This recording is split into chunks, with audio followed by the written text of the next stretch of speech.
Ọdịnala bụ eziokwu, ọdịnala bụ ụzọ ndụ. Ị ma na o nwere olu na-eti mkpu na-asị ụmụ Igbo chigharịa, ụmụ Igbo chigharịa. Kwa mbọsị ọ na-eti, n'ụtụtụ n'abalị ọ nọ na nkuzi. Eze-Ana, Eze-Ana ugochitubelu, onye ọma na oraifite, onye mgbasa ozi, ozi ọma ọdịnala gaba n'iru. Eze-Ana ugochitubelu, onye ọma anyị ji eme ọnụ. Ọdịnala bụ ụzọ ndụ, gaba n'iru.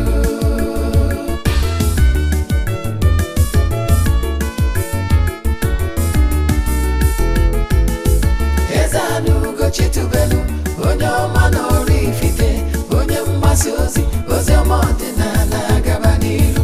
Eze-Ana ugochitubelu, onye ọma anyị ji eme ọnụ.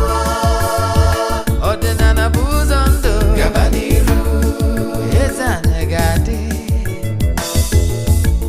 ugochitubelu ga-adị, ugochitubelu tempụl ọ ya adị.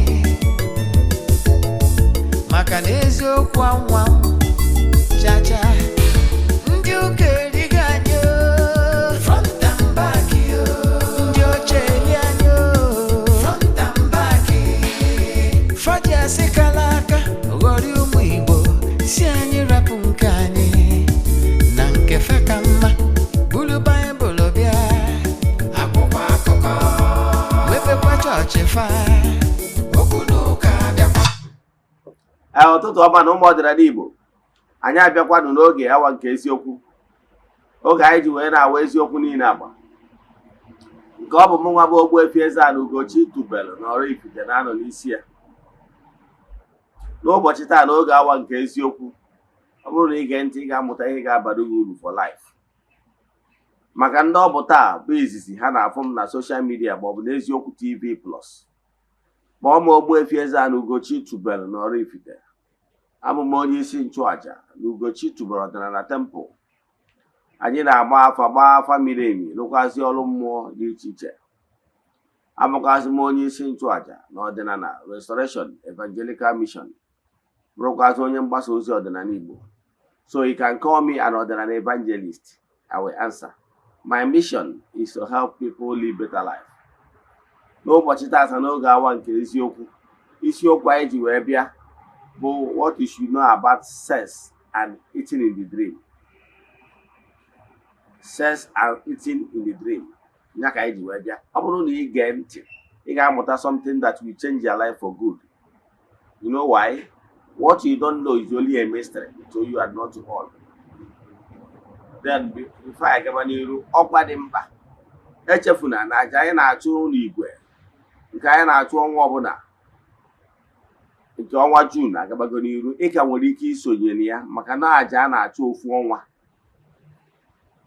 N'isi ụtụtụ ejegori m na tempụl chụọ aja, gọọ ọfọ, kwubie okwu n'isi ndị niile sonyere anyị. Ị nwekwara ike isonye la anyị n'ebe ọbụla ị nọ na nsọtụ ụwa dum, maka na distance abụrụ ebari a na aja anyị na-achụ maọbụ n'ọrụ mmụọ maọbụ n'afọ anyị na-agba na tempụl. Maka na ike Chukwu zuru ebe niile. Etu o si alụ ọrụ, ọ bụrụ na ị chọrọ isonye na ya, forward ya 3 prayer requests, then make token donation to the account number. Chat ya m na WhatsApp, agwazie gị other details I need for you in order to book you. Gịnị ka m na-achọ ịkọwalụ gị? Ihe m na-akọwalụ gị bụ na ike dị na aja a na-achụ n'Igbo maka na Igbo bụ ike. N'ụbọchị nchịkọta ya, anyị na-eje na mmiri jee chụọ aja, mee saraka n'afọ mmadụ dum.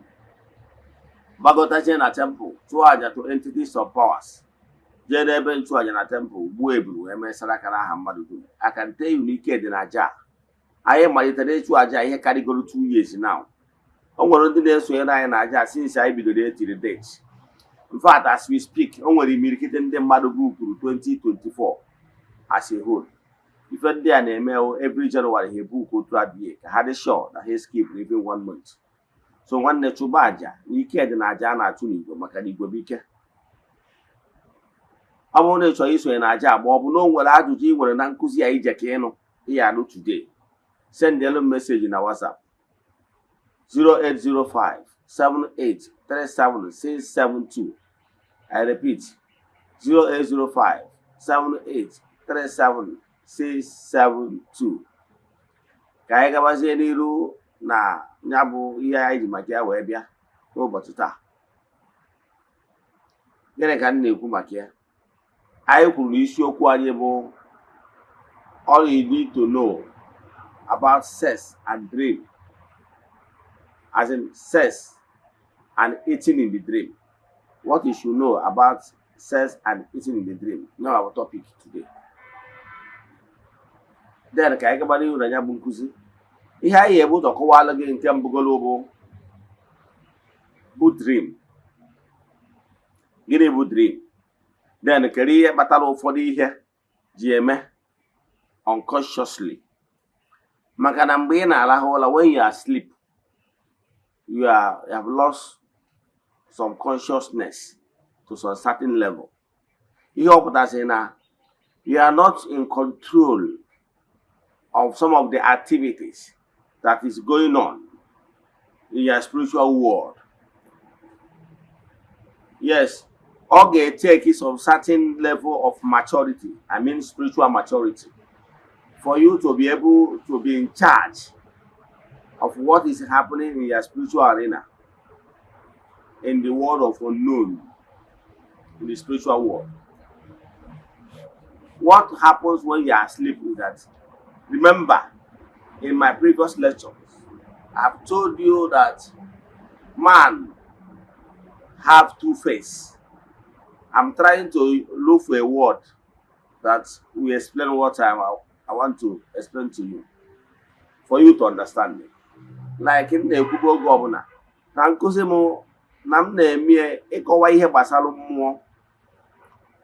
sometimes they require already go matured to some certain level.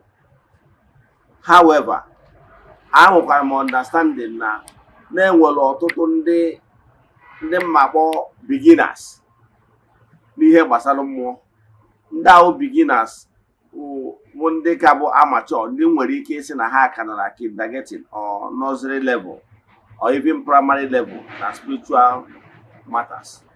So on happened my lecture. And my choice to make strike a balance by a brother to obey. They use some certain words too difficult for the day to iota. So all ya mere mgbe ụfọdụ na-akụzi ihe gbasara mmụọ and ma like ịgbadata gbara na ndị na-akụziri n'ọtụtụ n'ime ha nọ na mahadum level. So all ya bata nji like ihe some instances. So ọ bụrụ na ka anyị kọwagoro ihe gbasara nlọ, ka i wee ghọta ihe na-eme na nlọ, ka i wee ghọta ihe kpatalụ some certain things na-eme na nlọ. Mgbe ụfọdụ based on your spiritual level, you will say, here no mene, just you don't look why the whole scheme play, where the whole games they play out. On whatever you got mature na spiritual realm, if only you will walk, name will authority, name will command, it determine even in your spiritual realm. Yes, in the world of unknown. Yes, the wonder world. Now, when you are asleep, here marriage when you are asleep, they can say, now spiritual you, both the spiritual they call you. Then, physical you, both like aqua, that's your spiritual you, you know, go and we get in the world of the living as human. So that the spiritual you and the physical you, then they entangled because of the rays. The spiritual you and the physical you now radiate when we're bonded. On Yabona, that bonding we have trapped with your spiritual you into your physical you. You know that? Now, when you are asleep, HF you have bond through your spiritual you and your physical you is the radiation. Radiation seen as spiritual you and physical you bundle. You will the spirit where weekend or the war, leave your physical you. You know, spirit won't spirit disappears. Let me use the word. Oh, yeah, but I need what you keep on your unique. o jee na be nna ya ofu onye ma mmadụ na-aba afịa asị na ọ bụrụ Ikenna ka m fụrụ kịta gafere Ikenna ịba n'ime ụlọ ịma afọ Ikenna isi na m fụrụ Ikenna na-akwụ Ikenna wọkụrụ ntolisa with bag akpa o ji wee mee travel. Behold, o nwere ike after some hours esitere ozi na Ikenna jewere Lagos nwụrụ na accident. Ịfịa o nwere ndị ụdị ha na-eme ịghọtara ihe a bụ the spirit of Ikenna. The spirit of Ikenna can penetrate any house ma ọ bụrụ na Ikenna is no more in the world of physical, because all this earthly clock, the body, bụ ihe na-ehinda the spirit move as fast as air. ịghọtara ya? So maka na the flesh will blood and water, all gross material. So one of the finest ihe a chọrọ spirit na-enwe, spirit ji nwee ike move into many realms. ịghọtara ya? So mgbe ahụ ị bịa nọ asleep, your spirit you detach go obere for your physical you. Reason bụ na your physical you has been hibernated. Your physical you na-alahụ ụla. Some of the organs, ị nwere ike ọnwụ na-enwe a biology student ya aghọta ihe na-ekwu na some when they are asleep, not all the organs are working optimally. Abroad, all the organs na-arụ ọrụ 100%. So because of that, and we got some kind of dim radiation. The body had a in full capacity. So for the fact not allowed in full capacity, or they radiate 100% radiation, any did go away from more with the spirit. You know what I mean?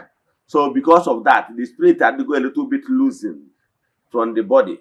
Here now trap here. So the spirit can actually move around in the spiritual realm and in astral world to see one or two things that is happening there. You know what I mean?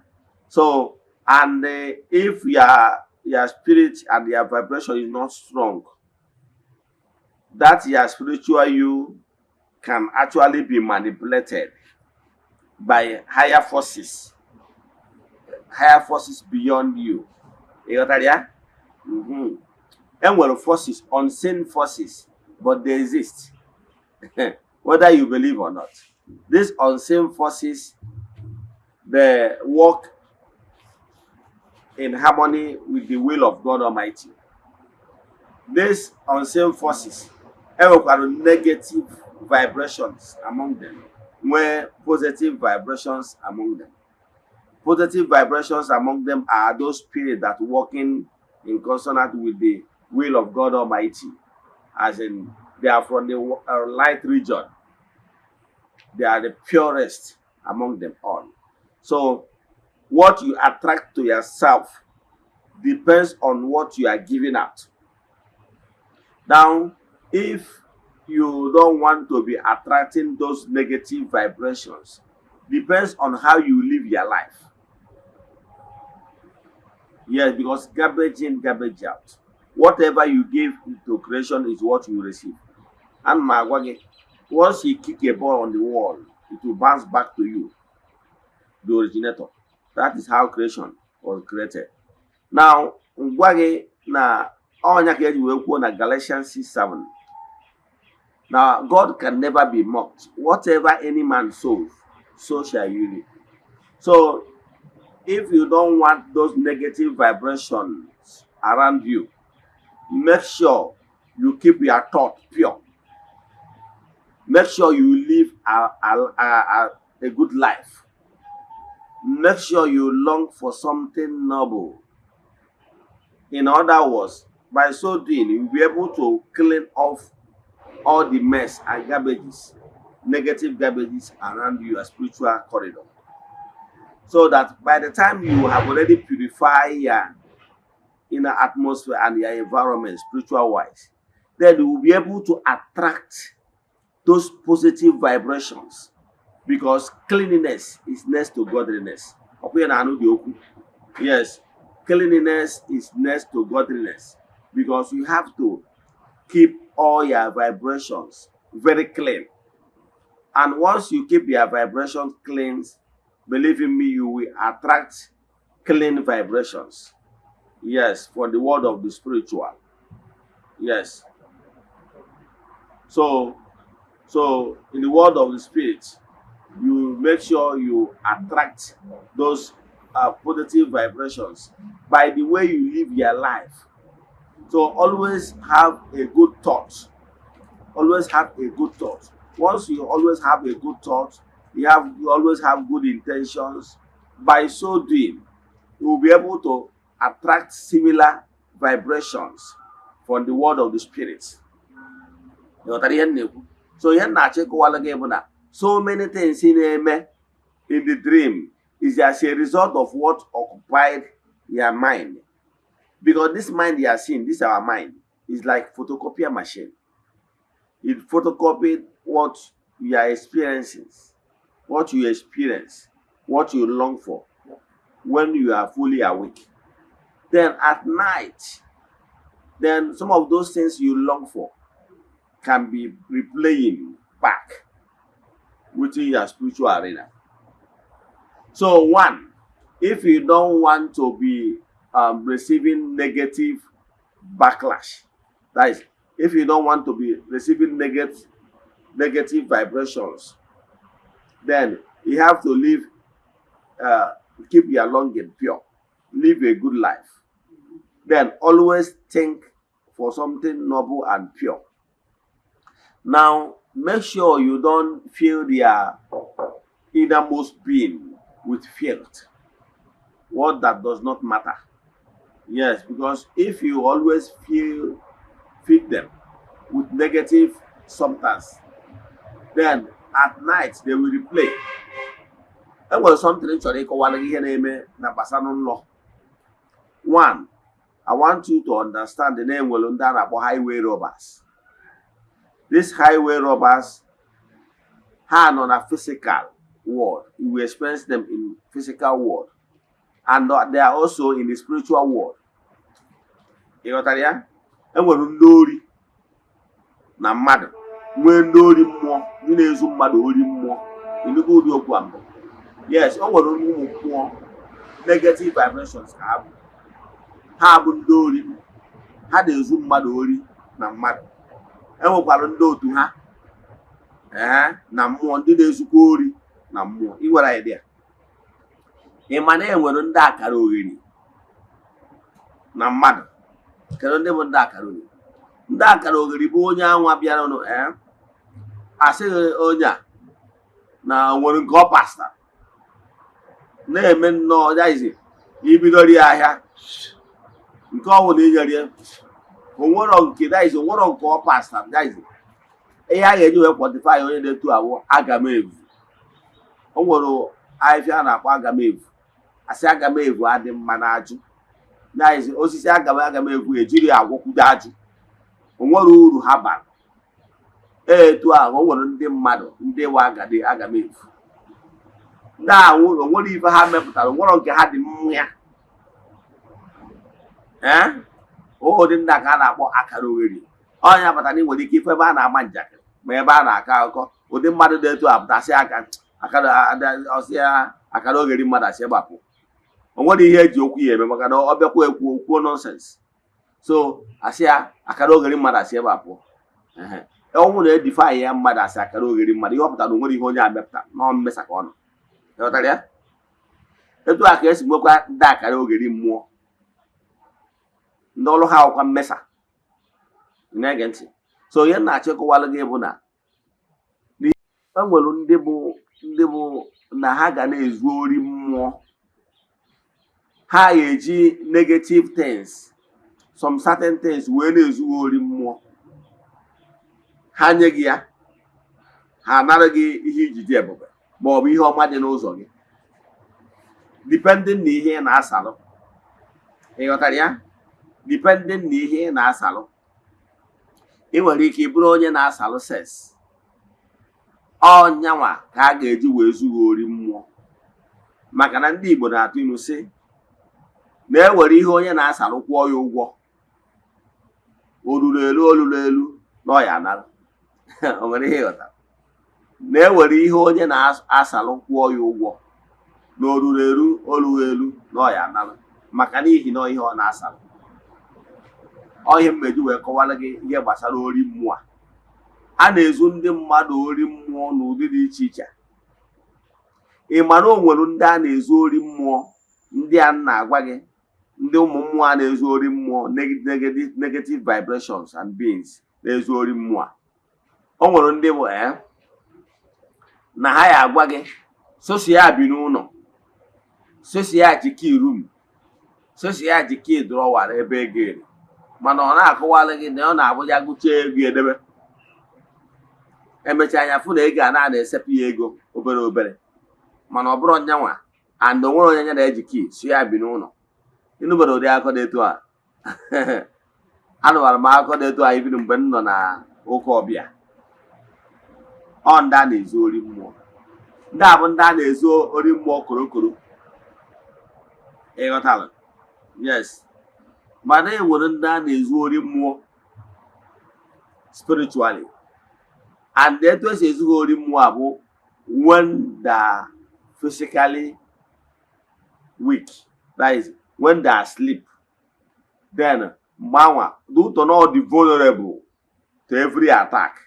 So every unclean and highway robbers, spiritual highway robbers, will come and attack them and take what belongs to them. What will be of great benefit to them will be taken away. One day I get taken away by having sex in the dream. Nwere ike ọsọ na nwere ihe ọ na-abụ ihe ọma dịghị ana n'ụzọ ya. Onwe onye kwere nkwa imeri ihe ọma. Onwe ihe ọma ụfọdụ dị n'ụzọ ya dịgolo as sure bet. Once ọ na-agburu ụla wee have sex in the dream, apụtazi ụtụtụ datin aghasa. Onwere onye kwere nkwa, onye ọ dị sure na onye a enye ya ego. Once o nwere sex in the dream, akụkọ abati ya. Ihe a bụ ori mmụọ ka a na-ezu gị. Ịghọtara ya? Ori mmụọ ka a na-ezu gị, and all these highway robbers na-epresentịrị gị ya bụ sex ahụ wee nara gị ihe iji dị ebu. Mana ọ na-awa ọtụ ndị mmadụ omebe ha sị nọ ndị mmiri. My brother, my sister, ọ bụrụ sex, every sex in the dream bụ ndị mmiri ka ọ sụrụ ya. Ọ bụrụkwa na every sex in the dream dị negative. Aṅụra ngwọ na nkwụ na-abịa mma akọwara gị odo gị anya. Ịghọtara ya? So o nwere ndị bụ a na-ezu ori mmụọ. Once ha nwere sex in the dream, ihe ọma agha dị n'ụzọ ha akọkpọdo ya akụkọ is no more. Omego ha over and over and over and over times. So they are no longer gazing whether ihe a or coincidence or ihe were ya na ndụ ha. Once they have that sex in the dream, every other good thing that is in their path will crumble. Ịma na o nwere ndị bụ na ihe a na-eme ha bụ na a na-enye ha nri na nlọ. Nri ahụ a na-enye ya na nlọ maọbụ na a na-enye ya anụ, weda maọbụ nri esiri esi maọbụ anụ maọbụ ụdị ihe ọ na-alaiki. Enwere ike enye ya na nlọ wee napụ ihe o ji dị ebube, wee napụ ihe ọma dị n'ụzọ ya. Ihe ahụ spiritual highway robbers na-eme these things. Mana mgbe ụfọdụ ọ na-awa omee gị anyị dara ese nọ ndị mmiri ma ọ na-ekpọrọ ya ofu ihe. Ịkpọtụ na ya ndị amoosu ọ dị better because na ndị amoosu wụkwa negative vibration. Mana truly in the right word, ọ bụrụ ndị amoosu na-eme ihe ahụ highway robbers, spiritual highway robbers. Nwere ike ikpe ọma ndị ahụ ndị na-ezu mmadụ ori. So ha nwere ike iji ihe ọbụla ị na-asalụ wee na-ezu ori mmụọ. Nwere ike ịbụrụ onye na-asalụ nkwobi n'ime nlọ ịfụ ka n'otekwa anya iridewere nkwobi, eburu nkwobi butere gị. Nwanne iricha nkwobi ịpụta echi ihe ọma dị n'ụzọ gị abara akụkọ. Ịghọtara ya? Mgbe ụfọdụ ha ga-ejikarị datin ị na-asalụ as a bet to you in order to get you. But I can tell you, ihe metara eji sex in the dream maọbụ yuzuo iri nri na nlọ maọbụ ịta anụ na ma iri ihe ọbụla a na-eri na nlọ wee na-enweta gị maka na ihe ị na-asalụ. Ise mpụtara ọ bụ ihe kpatara eji enweta gị bụ na ihe ọ pụtara bụ simply need weak spiritually. Ị na-ege ntị? O nwere ebe ị ga-agbagọta ruo spiritually na mmụọ. Ụdị ihe a bịa present ya isi sorry, I'm not interested. Yes, o nwere ebe ya agbagotoro na mmụọ because ị na-adị conscious of who you are. Your spiritual power na-esozi gị even when you are asleep.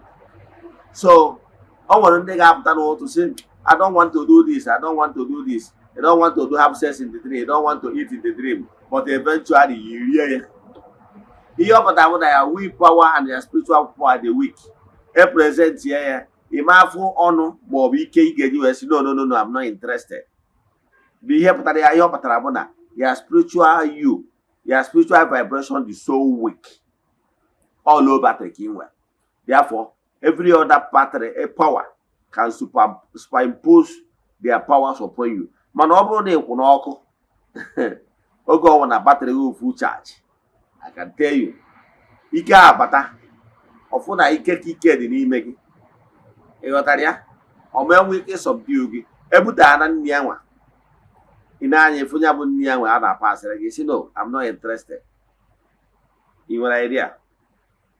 So mana ịma o dependere etu onye si kwado. Ịma so ihe na-achịkọwara gị no because of your weakness of your mind and vibrations mere iji akaja olu gị, mere eji ezughị ori mmụọ, mere eji enye gị ihe ị chọrọ. It's not your wish.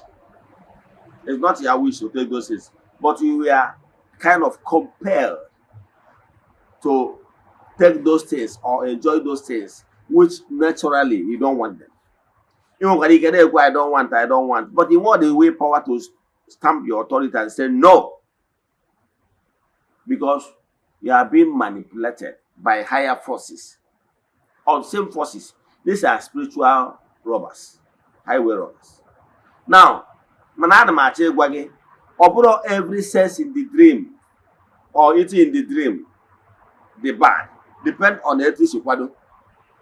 In against, do you know? No one then have how much I go to sense in the dream. Tomorrow. In what idea? Do you know no one day now how much I go to sense in the dream? HESF or Koga Funkebego. In what idea? Here then I'm more sick. I don't depend on the ethnic. So, Opera Madoni and Abu Hawa and access in the dream. Here in Askata. On one day, I nwere sense in the dream. Ka ezigbo ihe ọma, ka ezigbo ego na merriment. Ihe ọma dị iche iche ga na-elocate ya aka ndị aka ebe. Ịghọtala. Ị ma na o nwere onye ga-awọpụta na dream fụ ebe a pasịrị ebe ọ na-eri salad, na-eri ụdị nri na-agụ ya. Ọ na-enwere aṅụrị, ọpụta echi ihe ọma dị iche iche a na-emeri aka ndị na-aka ebe. Mana o rikwara ndị na-alọ enjoy ya onwe ya. Ịghọtara ya? Here na depend on your level in the spiritual realm. Here na chekọwara gị bụ na mmụọ niile level mmadụ ị na-eme operate matters. Yes. Level ị na-eme operate matters. And then cause ọ bụrụ say all the sense in the dream is demonic. Ọ depend gị etu gị na ndị otu si kwado. Na etu isi wee build personal relation. Ana m ekwu PR mgbe niile. Personal relation, you know, the very, very important. If you do personal relation, high level personal relation with you, Oga, I can go sing with. Some of those things, they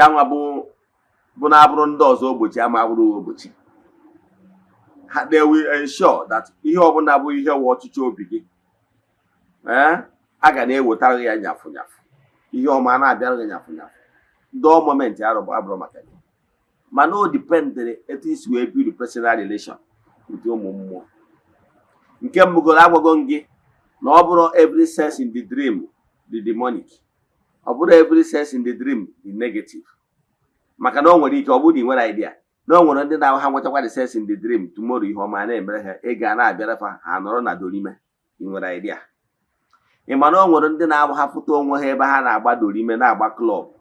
Na-eri na-aṅụ na nlọ echi ihe ọma emere fa nnukwu ego abata ha aka a na-erikwa na-aṅụ in the world of the living. Nwere idea.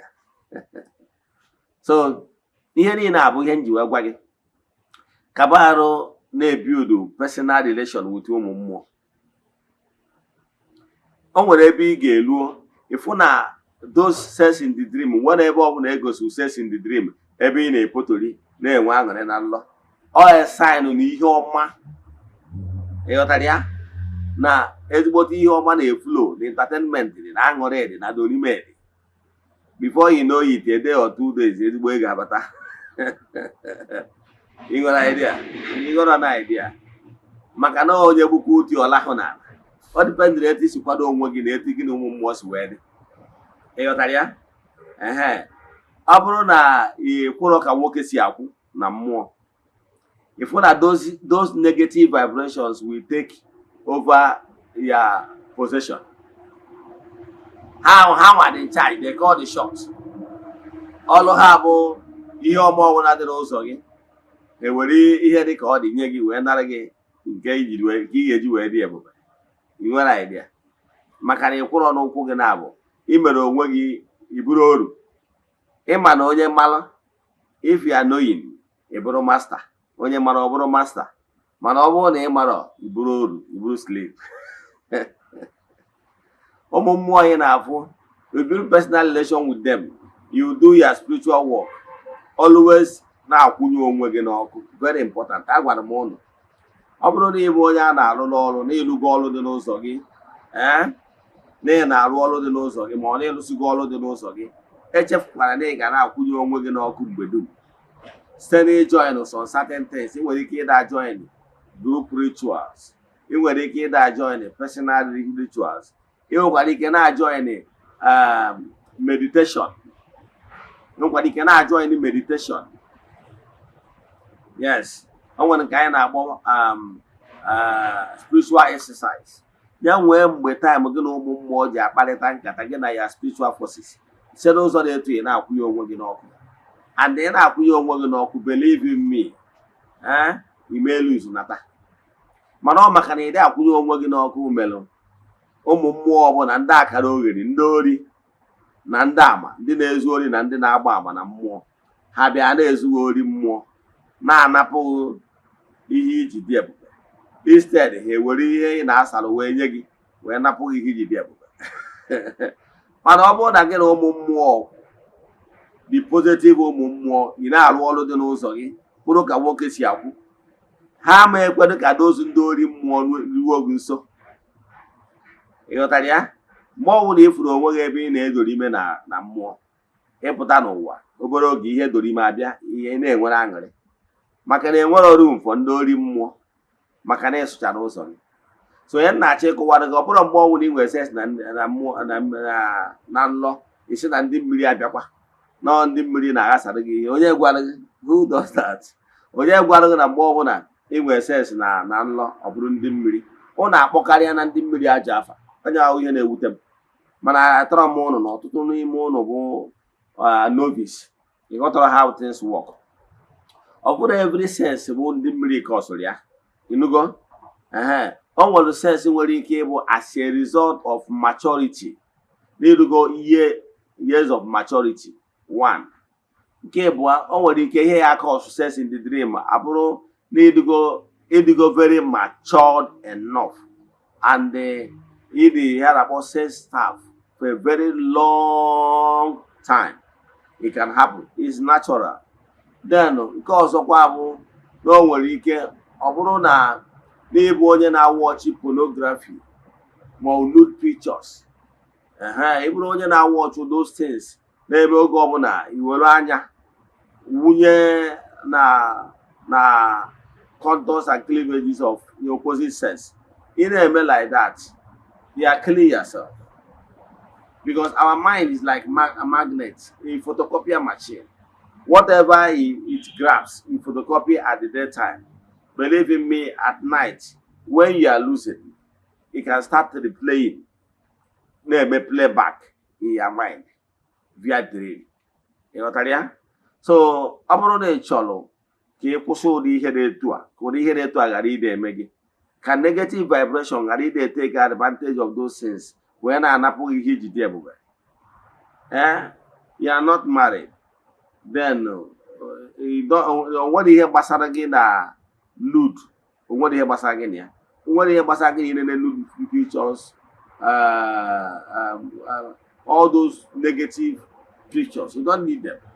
You don't need to be looking at opposite sex in manner dị aṅa. Nne ya anya na mana dị aṅa ịkwago iko ọkwa ịma o nwere ebe Jizọs na-ekwu na Baịbụl sị na-asịrị ụnụ akwa na iko mana ya gwara ụnụ na ine nwaanyị anya ma opposite sex anya ka agụụ ịkwa iko gụọ gị ọsị na ịkwara dị iko ori ọkwa ịgụta gị na Baịbụl. A na-akpọ ya lustful look. Lust. Yes, lustful. So once you do that during the daytime, opposite sex gafee turn on n'ebe onye ahụ anya, oga, you are killing yourself. Madam, you are killing yourself. Because all ihe to n'ọda na daytime ga-abatara gị n'abalị. So mgbe anwa your body losing off from your spirit, those things yanwa, those your imagination, those things yanwa in also within your mind, you begin to play out. And the man in here to another, no nya batala gị. And ewere ihe onye na-asarụ kwụọ ya ụgwọ olu elu dịka nsi wee kwu ndị Igbo si atụ n'ilu ọ ya analụ. So ụmụ negative vibrations a amadugo na ihe na-asalụ, therefore ha ga na-enye gị ya bụ ihe wee na-anapụ gị ihe ijide ebube. So mgbe ọnwụ na ha bịa afụ ihe ọma dị n'ụzọ ga-echefuna na aka ọrụ ha bụ to destroy. Ịghọtara ya? Ha banesi anya na ihe ọma dị n'ụzọ gị, ha ewelu ihe ahụ ị na-asarụ prezentiere gị ya wee nara gị ihe ọzọ. Ewere ya gbaa ogbo onwe ha prezentiere gị ihe ị na-achọ ọchịchọ obi gị, ha nara gị ihe ọzọ, because they have to strike a balance. Ịghọtara ya?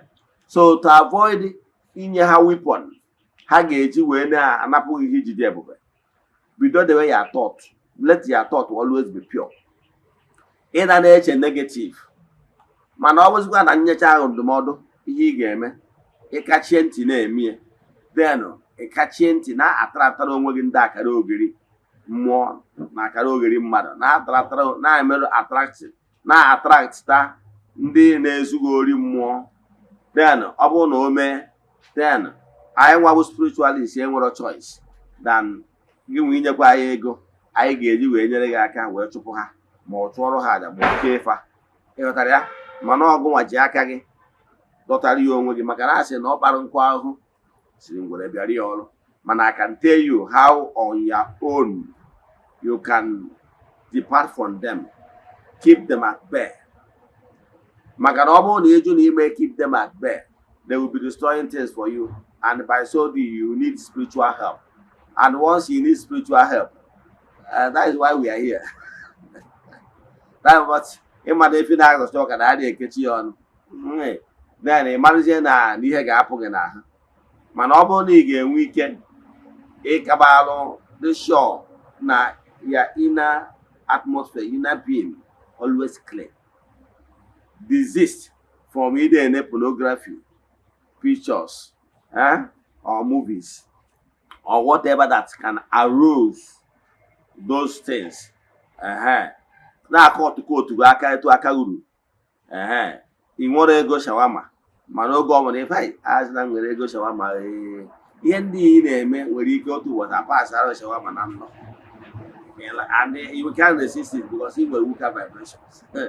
Iri ego shawama na nnọ, mana shawama nke physical kwesịrị ike ịbịara dịka ife ọma ewere gị ewe napụ uwe zuo ori mmụọ. So in order to keep those ụmụ mmụọ na-ezu mmadụ ori mmụọ at bay, you need to keep your thoughts pure. Ka nkwụsị ebe a. Ọ bụrụ na ị nwere ajụjụ na nkụzi anyị kụzi, ịma isiokwu what you should know about sex and eating in the drink. So ka ọ dịrị gị mma ma ọ bụrụ na ige ntị ozi a, were advice ya nyere taa, kụzi na ụta wee tinye n'ọrụ. Metụ aka na share button ka nwanne gị ma nwanna gị nụ from the horse's mouth. Ka ị na-eme nke ka Chukwu Okike pụrụ ime ihe niile gozie gị ma gozibiga gị oke. Ka ọ dịkwa echi niile, ọ bụrụ na ị nwere ajụjụ na nkụzi a maọbụ na ịchọ ka agbaala gị afa mmiri emi, send ya message na WhatsApp 0805 7837 672. Asị m na ọ bụrụ na ọnwa egburo ji eji wee chụ aja, emechaa na ọ ya ekwu ome. Udo dịrị ụnụ, ka ọ dịkwa na echi niile.